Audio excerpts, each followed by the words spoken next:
आमचा मुंबईचा दौरा यासाठी होता की लालबागच्या राजांचे फक्त फोटो पाहिले होते, त्यांना आम्हाला समोरून पाहायचा होता. तर आम्ही चुकून भिवंडीला गेलतो. तर वापस कल्याणला जाण्यासाठी लोकल पकडली. लोकलनी तर कल्याणला उतरलो. ही लोकांची गर्दी तर लय भयंकर होती. कल्याणवरून लोकल चेंज करून येऊन पोहोचलो चिंचपोकळीला. या स्टेशनवरून काही अंतरावर आहे लालबागचा राजा, म्हणजेच ही गर्दी आहे भाविकांची. त्या स्टेशन मधून बाहेर पडलो. बाहेर येताच खाल्लो आम्ही मुंबईचा वडापाव. मुंबईचा वडापाव खरंच चांगला असतो बरं का. तिथून थोडेच पुढे येतात आम्हाला दिसलं रोडवर आलेलं डॉमिनोज. ते सगळं काही सोडून आम्ही येऊन पोहोचलो रांगेत.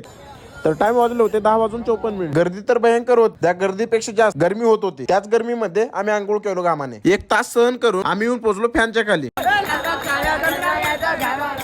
ही होती तरुण मुलांची गणेश भक्ती. त्याच गर्दीतून आम्ही आलो लालबागच्या राजाच्या मुख्य द्वारापर्यंत. इथे तुम्हाला फक्त मोबाईल दिसतील. तर आपण बघतच असाल की सर्वसामान्य भाविकांना कशा प्रकारे वागवलं जातं. म्हणून भाविकांनी एक फोटो तरी काढून आपल्या मोबाईल मध्ये ठेवतील. हा व्हिडिओ लांबूनच घेतलेला आहे, कारण की तिथे चालता सुद्धा येत नाही. समोर जेंट्स आहे की लेडीज हे काही पाहिलं जात नाही.